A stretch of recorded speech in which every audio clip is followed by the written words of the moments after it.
This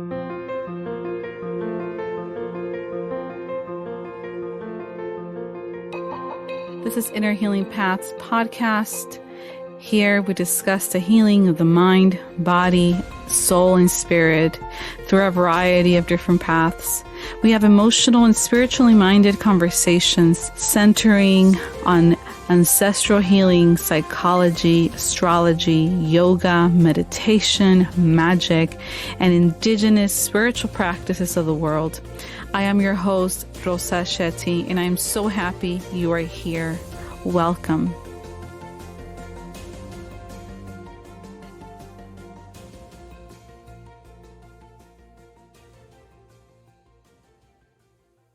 Hello, everyone. Welcome back to the podcast. I am your host, Rosa, and for this episode, I had the opportunity to sit down with holistic mental health therapist Marisela Rosales. And Marisela is a licensed clinical social worker from Southern California, and she specializes in holistic mental health. So she came on the podcast to talk about what is holistic mental health, what does that look like, how to incorporate spiritual and indigenous healing practices in therapy, the role that spirituality plays in our own healing of the mind, the heart, the spirit. She talks about what is plant medicine, what is energy work. It is a very interesting and full conversation about all things related to mental health and spirituality, in addition to Marisela's personal story of how she was able to tap into these gifts and how she's been able to incorporate this to help her clients heal in a much deeper way. So if you find this episode helpful in healing, please share it with a friend, share it on social media, and remember to leave us a review on Apple Podcast. I do need to give a brief disclaimer that this episode is not meant to treat or diagnose any physical or mental health condition. This episode does not substitute for health care or mental health services of any kind. Guests have a right to share their opinion and perspective, and this does not constitute an endorsement of them or any entity they represent. So without further ado, here's my conversation with Marisela Rosales. Take a listen. Welcome, Marisela, to the podcast. Hi, so happy to be here. Yes, no, thank you for agreeing to come on and share with us today. Yes. Yeah, so tell us a little bit about yourself and the healing work that you do. Well, I'm Marisela Rosales, and I'm connecting today from unceded Tongva territory, specifically Keech territory, also known as Whittier, California. I've learned to also, honor the land that we're on and to pay respect. So I want to make sure I did that. I'm a licensed clinical social worker. I practice as a psychotherapist, a holistic psychotherapist, you could say. My approach is to really look at the connection between mind, body, spirit, soul in, all humans, how we interact, and so that we're not looking at just the thoughts. Like a lot of people, when they're going to therapy, they're like, I'm having a lot of anxiety and I have a lot of thoughts. And so we might be tempted to only focus on the mind. I like to look at all of that. I'm also a Reiki master and teacher. So, I'm doing the energetic work too. Although I'm not teaching any Reiki classes right now, but I have that capacity. I'm a writer, so I've been practicing, writing and using that part of like creativity to tap into like my own healing, but also as a way to support others. It's a nice way I can provide like a free resource if I can, share healing words or guidance or, what have you. But it's also very soothing and like self-healing for me too, to engage in the writing. So it's like the creative part. And I would say an herbalist in training. Since quarantine, I've taken several like herbalism classes from different maestras, just learning more about plant medicine. So I've been making my own medicine here at home for us, for my parents, that sort of thing. But it's also an area that I'm really attracted to and thinking about like, how do I continue growing that aspect and seeing how that can flow into some of the work that I do. I think if I was to think outside of titles, right, like what is my medicine, what is my magic, I would say it's working with energy and creating language and story for the body, the soul, and the inner world. And I see that as, because I'm working with energy as the Reiki energy healing, but also this capacity to create with words, to create language using, and some of it is intuitive, where sometimes individuals can't really put in words what's happening in their bodies or their inner world, that inner experience. I sometimes I can see those words where maybe they're struggling to find them. And so I can guide people into creating story, creating language for what's happening in their body, whether it's trauma or the current experience. And I see that as a way of the body being able to speak to what's happening. So the story can be narrated in a more accurate way or restoried, right? And that healing can occur in that way.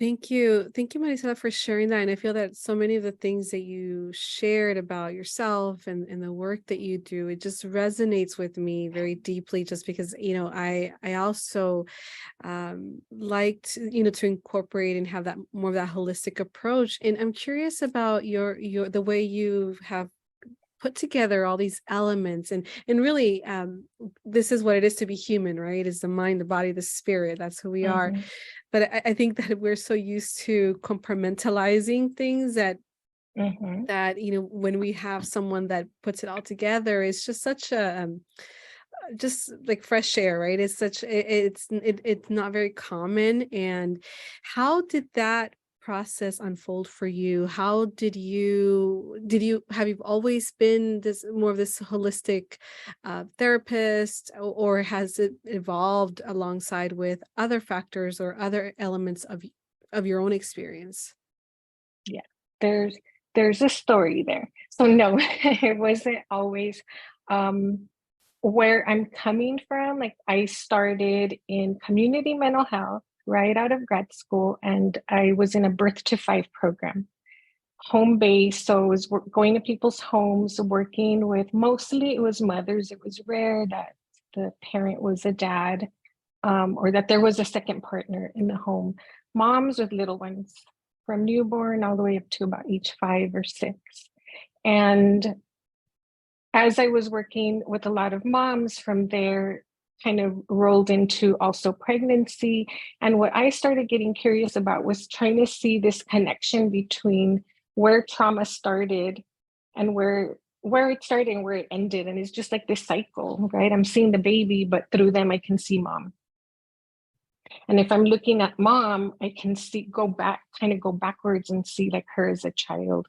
And so trying to answer this question of like, there's something missing here. Like there's this cycle, this interconnectedness between the little one we're seeing, the parent we're sort of supporting because they're not the client, and the interventions that were taught in grad school and then in community mental health. They also, they have their guidelines of what evidence-based practices you're using and what they're putting money in to train you.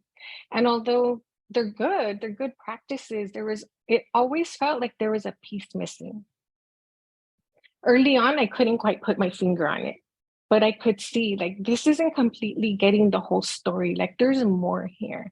And with that curiosity, I knew once I leave here and I have my own practice, I have a vision, but I can't put my finger on it. And I think that's where it kind of started.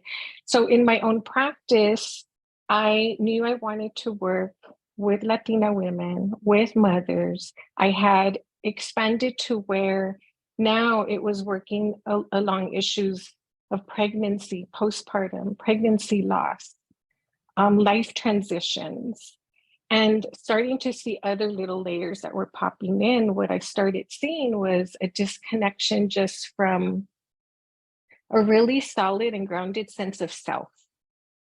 in a lot of the women, especially through big transitions, whether it was a pregnancy loss, a relationship, a career change, entering motherhood, just this disconnection from sometimes their bodies, from memory, from feeling like they knew who they were. And I would hear that so much, like, I don't even know who I am anymore.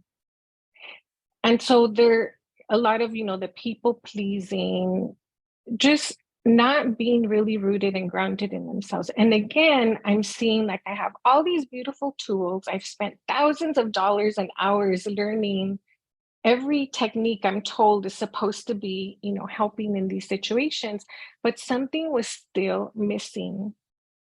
And I still had that curiosity. And what I started going the route was seeing where I was seeing a lot of the complaints coming in, and it was in the physical body. So at this point, I didn't have my own spiritual practice, so I couldn't put my head there. But I started seeing that the physical body was one place where a lot of this was showing up. So I started investing in, let me learn about somatic work. And so I started going that. So now I'm adding like the somatic, right? We're all about the mind now. I'm adding the somatic, and still it's like, this is beautiful, pero algo, algo hace falta. And so I'm on my way. I have this practice. I have, support groups. I'm doing all the things the way I want. And then the pandemic hits. And that just threw a monkey wrench in everything. But I think it was an unraveling that helped me get to where I am now. What ended up happening, and I don't know how much people know, when the pandemic hit and, that week in March where we're put on stay-at-home orders for all therapists, I think our worlds were flipped upside down because we're simultaneously in this pandemic and we're holding space in a way none of us were familiar. All of a sudden, we're having to see people virtually. We're dealing with our malpractice insurance, and all the guidelines telling us what's safe, what's not safe, what we have to do, right? So it just created this chaos. And what ended up happening for me is I am one of the people that became extremely anxious and scared. And I literally thought my husband and I are going to be the two 50-year-olds who are super healthy, but we went to Target or Ralph's and didn't wipe down the cereal box or the apples, because remember, we were like wiping everything down March 2020. And we're going to be the two that were so healthy and nobody knows why they got COVID and they died. And every day I was terrified of leaving my house, that I was going to die. So anxious, to where it got to where I'm having insomnia. My body feels like it's on fire. And literally at the same time, the world is on fire. We've got all this racialized violence happening, murders, everything, right? The world's upside down. And I'm trying to figure out my day to day in complete fear, while holding space for other therapists, counselors, doctors, people who at the same time are trying to hold space for other people. And it just from there just kind of unraveled, like the way we're practicing isn't working. I'm trying to figure out how to keep it together for me, but at the same time started really questioning psychology and mental health and the mental health system. And if we think back, therapists were bombarded at that point. Like the referrals were coming in 10 times the rate they were before COVID. And so trying to keep up with that, trying to figure out how to work, and then feeling like I wasn't effective. How am I holding space for someone who's telling me week after week that their students are dying, their family members are dying, like so much death, grief, anxiety. And the beautiful interventions from before just they're not cutting it. They're not working. So I simultaneously had to do like two things, try and figure out what the heck do I do for me in this world on fire, and then questioning everything about mental health and that system. And it was almost like these blinders came off And I started looking at the spaces I was in, the organizations I was involved with, the interventions I was using. And I mean, probably ego driven that I wasn't really seeing stuff before, where all of a sudden it's like, this stuff doesn't work. And the places I'm trying to speak up to say, hey, is anybody going through this? People aren't listening to me. The talk about inclusivity is superficial, and I'm seeing it firsthand in the spaces and the organizations I'm in.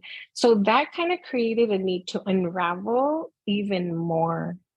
And I started connecting to friends and colleagues who were also, they're Chicanas, Latinas, and where it felt safe to say, hey, are you going through this? Did you have this experience? How are you doing, with your clients? And started connecting to community where there were other therapists who were like me, and where we could start talking about everything, not only what was going on, but our practice and just mental health in general, how broken the system felt, and all of us seeing how what we're doing isn't working and what do we do, right? And that path led me to, like, from one círculo to another group, and little by little found my way to learning about curanderismo, learning about energy, learning about spirituality, learning about Mexica cosmology, just connecting and realizing, like, besides, work wise, like for me, my own healing, right? And what's going to help me, because I don't want to go see a therapist and I'm super anxious and I can't sleep. And when I started finding my way to the energy healing, the plant medicine, and using that to soothe my nervous system, it's like everything shifted for me. And so I did those things for me so I could get through day to day, right? But then I start questioning, like, well, maybe there's a different way of offering support to people. I didn't know back then what I can see now, how everything connected. Like, I can see how it got woven together now, like looking back.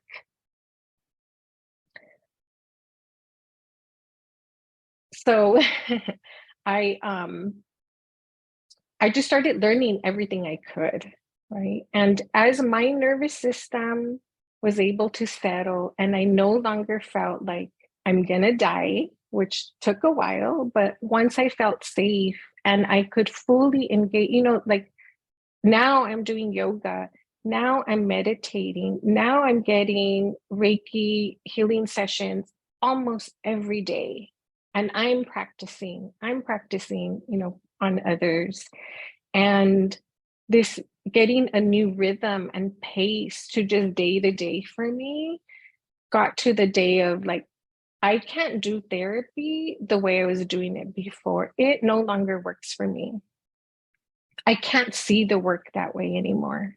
It doesn't work. And I didn't know what it was going to be, but I just knew it had to shift. But in that process, what I finally realized, I know the piece that's missing. And that's where then it all connected. Like, yes, the mind, more the body, but then it's the spiritual, the soul work.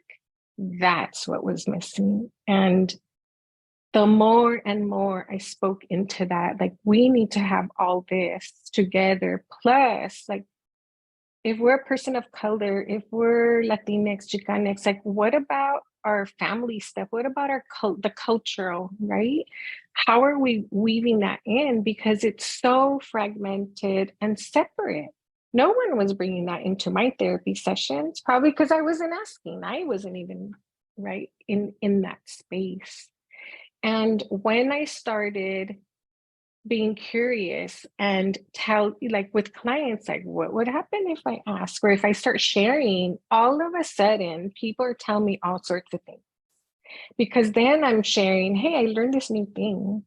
Let me share with you about energy.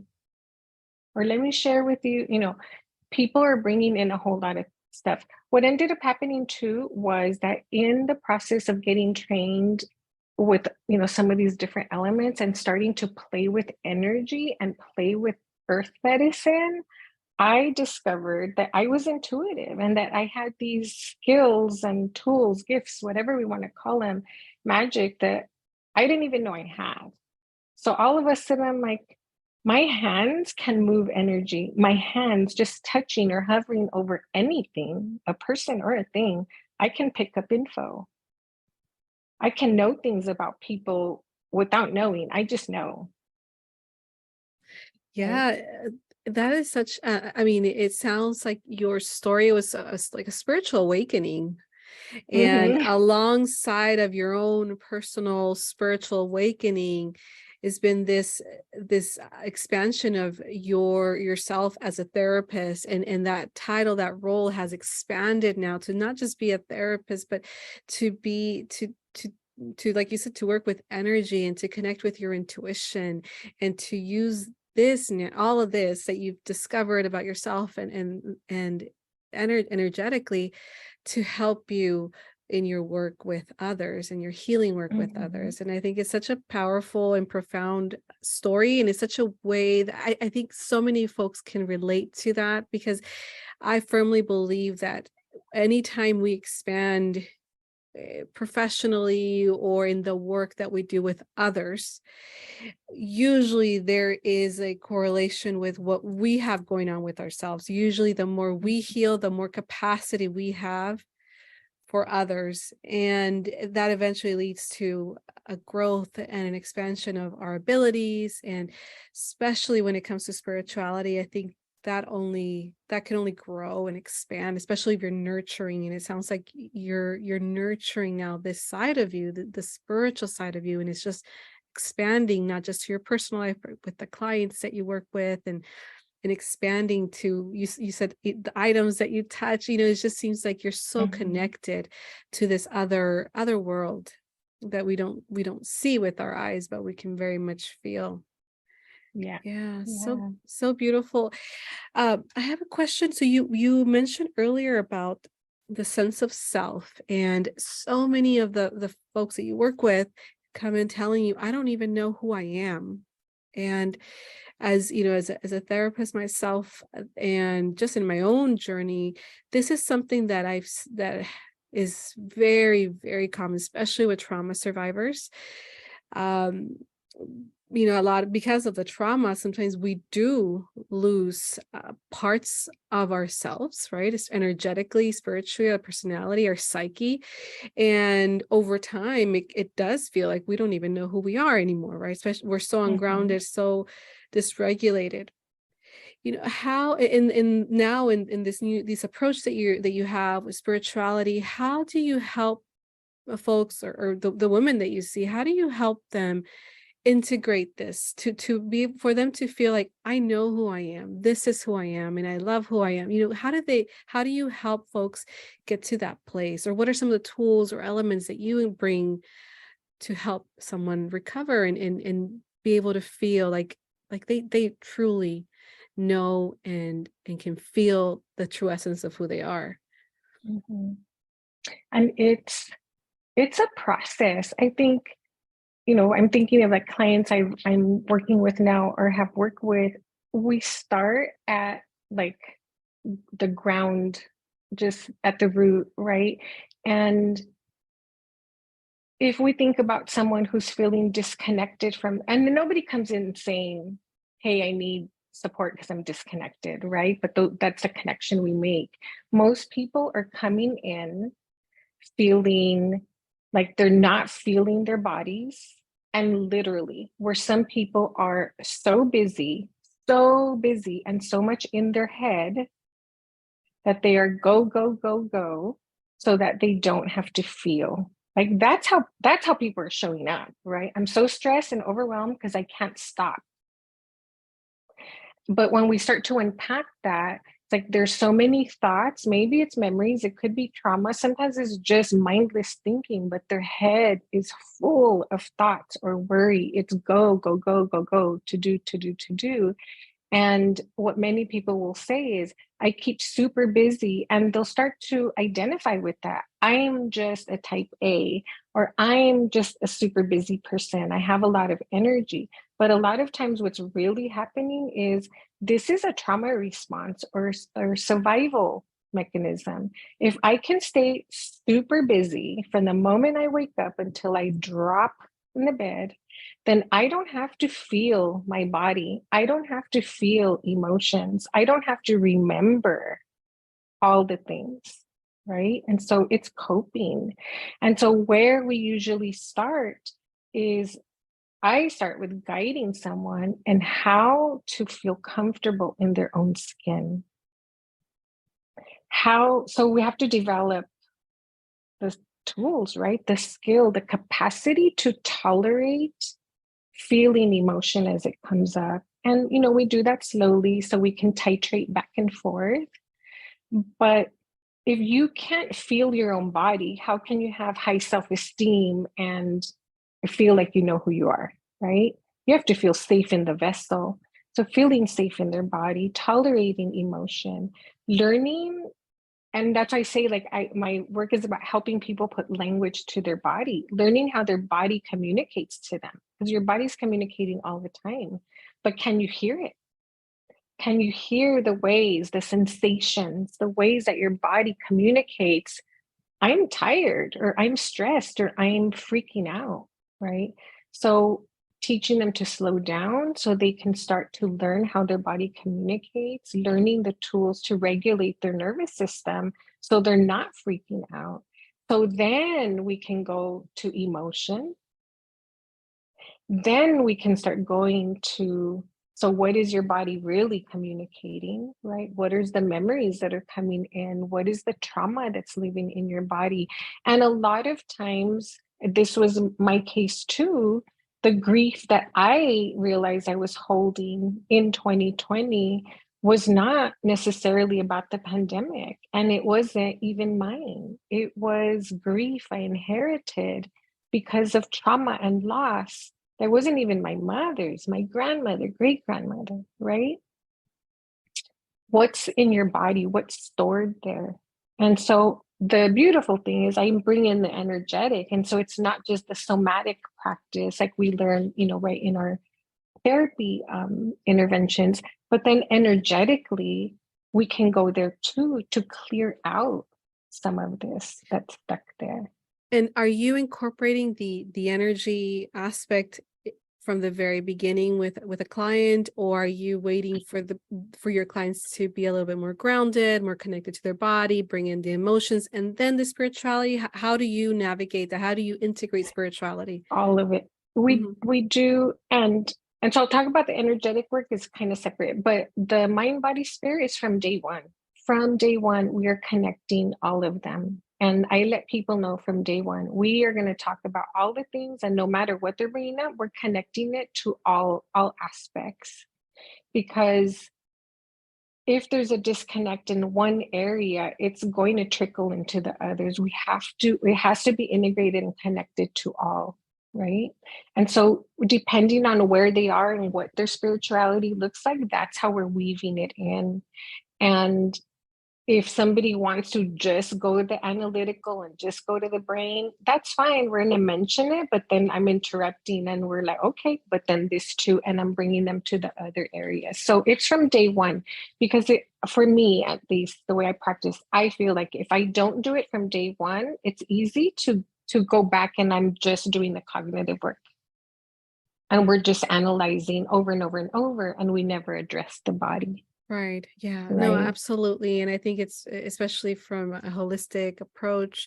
I think it's really important for those that are coming to you for services, or just when you're with a therapist, to be able to start from day one connecting with Mm-hmm. spirit, because I think so many people are just not disconnected from their body, yes, but so disconnected from their soul, from the Mm-hmm. heart, right? Which is when we're talking about spirit, that's how I refer to spirit, is at your soul level.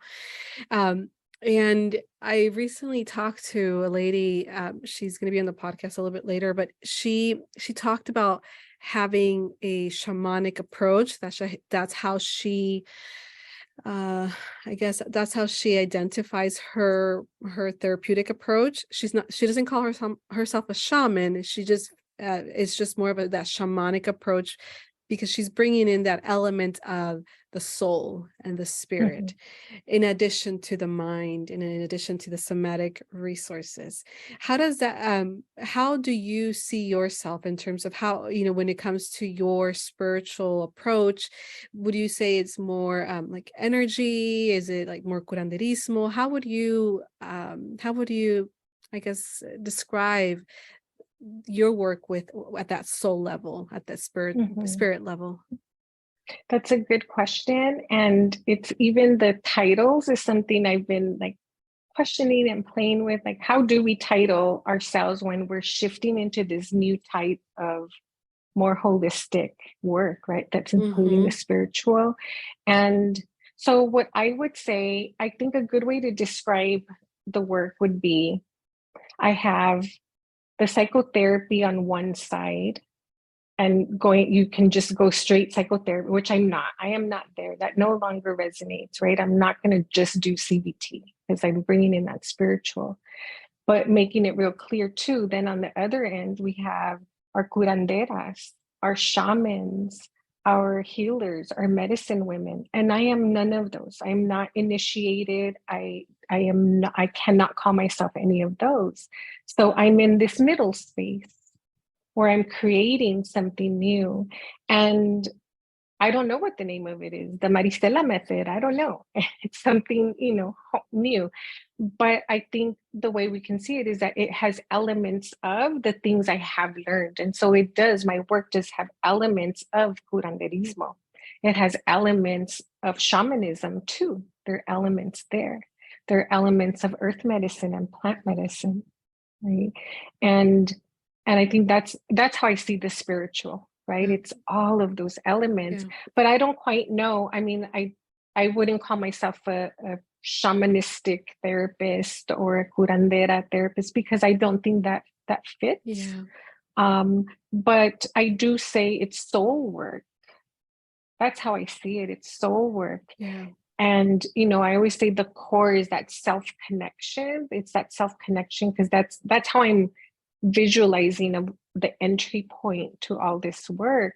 But connecting, yes, to your heart, to your soul, your spirit, because without that, you are not a whole, complete, wow human being, right? Yeah, no, absolutely. I Yeah. think everyone has a unique medicina or gifts that they bring forth to the world, and in whatever capacity they function. And it is a Mhm. very unique journey. And I like that you can, I can relate to that, is that you can't even put yourself in a box or a category, because you're so much more than these titles, also Mhm. because you're a unique person with your unique life experiences up to this point that also very much influence the work that you do. I mean, just I think about myself, 10 years ago, when I wasn't, let's say, when I wasn't married, or I didn't have a child, I wasn't, my even with that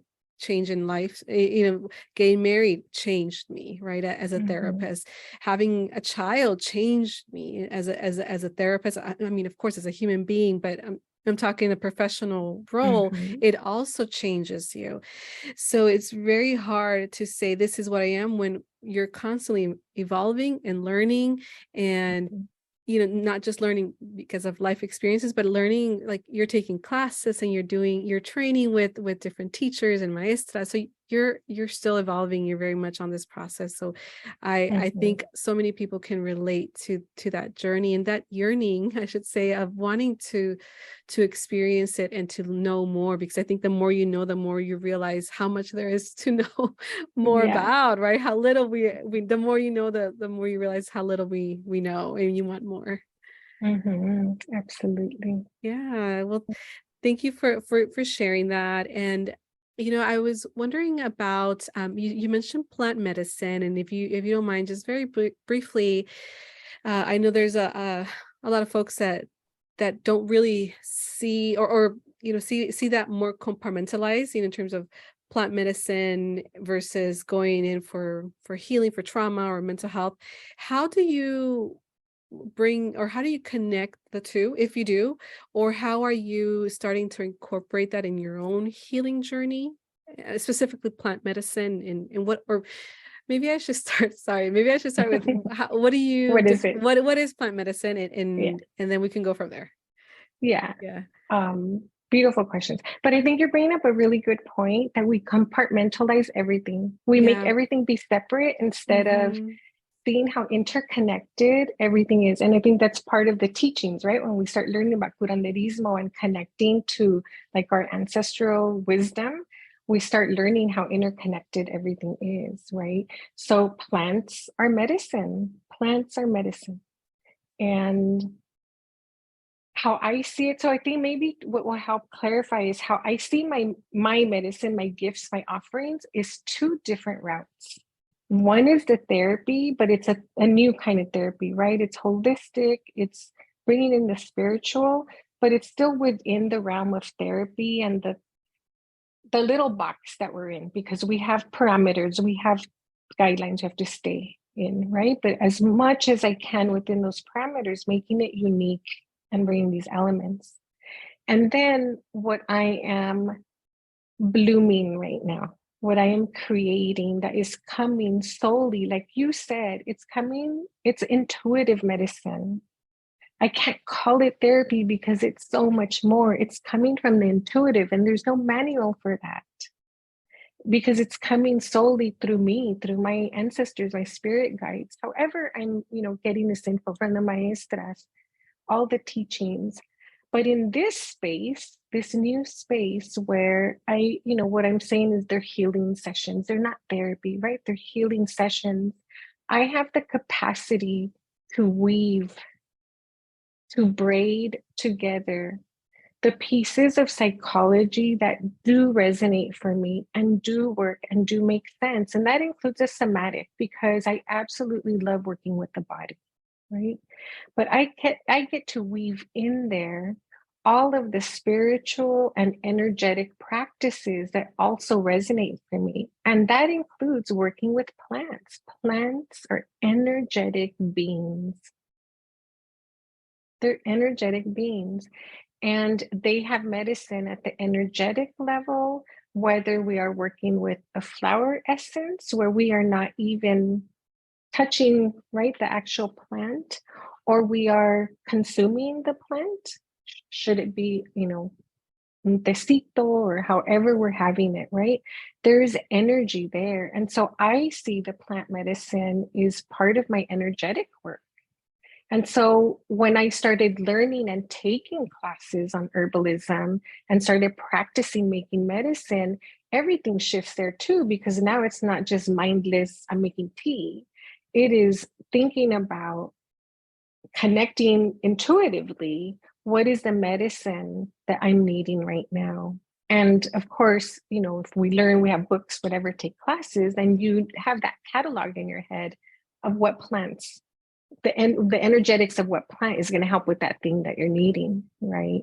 And so I, again, because I'm just blooming this other side, I'm only seeing people virtually. It's not like I can say, here, let me make you a tea. I know what will help with your anxiety right now. I wish I could. The dream for me would be someday, if I was seeing people in person, I can see this beautiful space where people can come in and I can hold space for them to come in and cry, come in and release, learn how to feel, learn how to connect to themselves and their own energetic body, their own intuition. And where we can use these elements, we can clear their body with the Reiki energy healing. I can support them with this. I know what plant, I know what tea blend to make for you. I have the perfect crystal that will support you right now, right? All of those things, like I can visualize that would be a space. And what's unique is here you have a licensed therapist who has all this knowledge of the brain and the body and trauma, who can also use the practices of our people, our ancestors, right? My family's not going to therapy, but if I go back and ask how they were supporting each other through trauma and whatever things happening, I know they're going to say, platicaban con aquella señora, right? There's an elder that they would talk to. There was my grandma, that plantita that she would use to cure, help with this or that, right? Like, how do we put those practices that our people already were using for healing and combine it with the modern stuff, what we have had access to? Because most of us haven't had access to all the other stuff, right? We're learning, we're trying to connect there. So I don't know if that answered the question No, about plants. yes. Yeah, That was a long answer. no, absolutely it did. And I can see that as you were describing it, I can see it for you, and I can't Yeah. wait. I can't wait when you tell me I did When I it. have the space. Yeah. Yes, it's beautiful. And you know, if they say if you can see it in your mind, then it can happen. It will It can happen. Yeah. Well, Marisela, it's been this has been a wonderful conversation. I love talking about all of this that you just shared. And for the folks that would love to work with you or read more about the work that you do, how can people find you? The website is probably the one place where they're going to find the most info, and it's my name. It's www.mariselarosales.com. Marisela is spelled with an S. And I'm also on Instagram, and that handle is at Healing with Marisela. And yeah, I think those are the two places where they can find me. They can find me now. On the website, you're always going to find, you know, whatever I'm offering. I think if you go on there and look through it, you can get a sense, a feel for my energy and the way that I work. And whatever offerings are available will always be somewhere on there where people can get in touch as well directly through the website. Wonderful. And do you offer Reiki sessions separate from therapy? Are you offering just Reiki sessions as a standalone treatment, or is it just Mhm. combined with therapy? Yeah, no, so there's like three offerings. So the therapy, you know, which would be therapy. Right now, that site is fully booked, so there are no therapy appointments right now. The other would be the non-therapy stuff. And there's two options. And for now, I'm gonna say for now, because things change, the names may change. For now, I'm calling them release and restore sessions. And there's a full 1 hour session, and then there's a mini. The mini sessions are 30 minutes, and that is straight up energy work for someone who just wants to energy work. There's no platica, there's no, you know, all of the other stuff. And so that way there's two options. Somebody might want those 30-minute ones. I would recommend, like, those are good addition to if you're already working with a therapist or a coach or some kind of healer, or you're not doing energetic work. Like, that's a nice add-on to complement whatever work you're doing, where you can, it's like your energetic limpia once a month, twice a month, right? Or you've ended treatment and like that's extra. But it's open to anybody. People can book those directly on the website, and I try to add appointments weekly, you know, spots that are open. Okay, wonderful. Well, you might see my name there. Okay. I've been wanting to do a Reiki session. I haven't done one in a while, so definitely will look it up. And I Yeah, encourage everyone to check out your services. And again, Marisela, thank thank you you. so much for coming on the podcast. You're welcome. I hope you enjoyed this episode. I hope that you found it healing and nourishing to your mind and soul. If there's a friend that you think would benefit from listening to this information, please share it. Share about our podcast. If you feel called to, please leave us a review, as this really, really helps boost our presence here in Apple Podcasts, and it makes it easier for others to find us. To stay up to date on new episode releases and special events and projects that I'm working on, you can follow us on Instagram at Inner Healing Paths Podcast. And you can subscribe to my newsletter by going to my website, which is LCSW.com. And I will include this information and links in the show notes. Once again, thank you so much for listening, and I look forward to sharing with you again next time.